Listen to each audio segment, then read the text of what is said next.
गणतंत्र दिवस की आपको हार्दिक शुभकामनाएं, बहुत बहुत शुभकामनाएं। क्या आपने कभी सोचा है कि संविधान क्यों बनाया गया? हमारे देश को अनुशासन से चलाने के लिए, देशवासियों के लिए बनाया गया। उस टॉपिक पे हम नहीं जाएंगे। उससे एक इंस्पिरेशन जो हमें लेनी है वो ये लेनी है कि जिस तरीके से देश को चलाने के लिए संविधान बना, कुछ नियम कानून बने, कुछ अनुसूचियां बनी, उसी तरीके से हमारे परिवार को चलाने के लिए, हमारी जिंदगी को चलाने के लिए आज से आप कुछ रूल्स, कुछ नियम, कुछ कुछ एक प्रकार का संविधान आप अपने लिए भी बनाएं, जिसमें कुछ आप 4 पिलर्स पे काम कर सकते हैं। चारों पिलर्स आपके लिए बहुत बहुत काम के हैं और चौथे वाला तो आपकी जिंदगी बदल देने वाला है। हर एक व्यक्ति को वो तो चाहिए। नंबर 1, आपकी फिजिकल फिटनेस के लिए। फिजिकल फिटनेस का मतलब आपकी जो बॉडी है वो आपको जो दिख रही है वो आपको बाहर से और अंदर से। बाहर से आप कैसे दिख रहे हो ये आपके लिए मायने नहीं रख रहा है कि आपके डोले सोले हैं और आपकी फिटनेस अच्छी है, बाहर से जो दिख रही है। अंदर की फिटनेस का मतलब होता है कि आपको कोई डिजीज नहीं होने के साथ साथ अगर आपको कोई बोले 1 किलोमीटर दौड़ लगा के आओ तो आपकी सांस ना फूले और आपको किसी प्रकार की कोई तकलीफ ना हो, आपको थकान ना हो, उस तरीके की।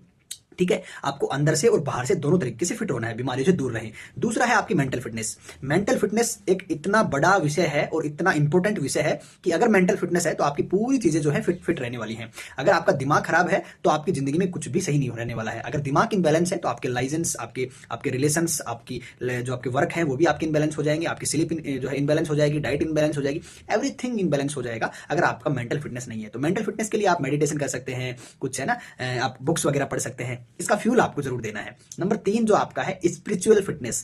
स्पिरिचुअलिटी जो है वो, आध्यात्मिकता जो है वो आपकी जिंदगी में इतना बड़ा रोल प्ले करती है ना, और इससे भी ज्यादा रोल प्ले करेगी चौथी जब आप सुनोगे। उसके उसके उसके लिए सारी जिंदगी लोग है ना प्रयास करते रहते हैं कि वो हमारे पास आ जाए।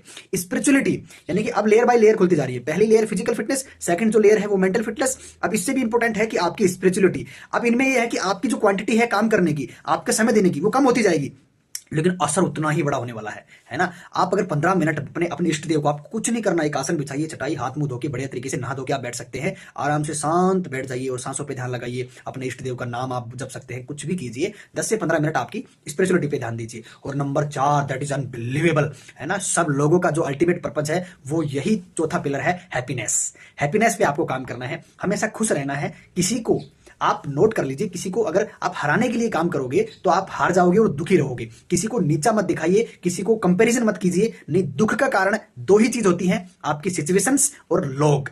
आपकी हालात आपको दुखी कर सकती हैं और आपके लोग, आपके रिश्तेदार, आपका प्रेमी, आपका पति, आपके परिवारजन, कोई भी आपको दुखी कर सकते हैं। इन दोनों को ही मैनेज करना आप सीख जाएं। इस तरीके से इनको अगर मैनेज करना है तो कुछ संविधान बनाइए, कुछ कानून बनाइए कि सुबह मुझे टाइम से उठना है, बाहर के खाने हमें नहीं खाने हैं, महीने में एक बार ही मैं बाहर का खाना खाऊंगा और टाइम पे अपनी एक्सरसाइज करूंगा, पानी मैं पूरा पीऊंगा और हमेशा मैं एक्टिव रहूंगा, आलस बिल्कुल नहीं करूंगा, दूसरे लोगों को इंस्पायर करूंगा। इस तरीके के कुछ नियम आप बना सकते हैं। निश्चित रूप से मेरी बातें आपको अच्छी लगी होंगी।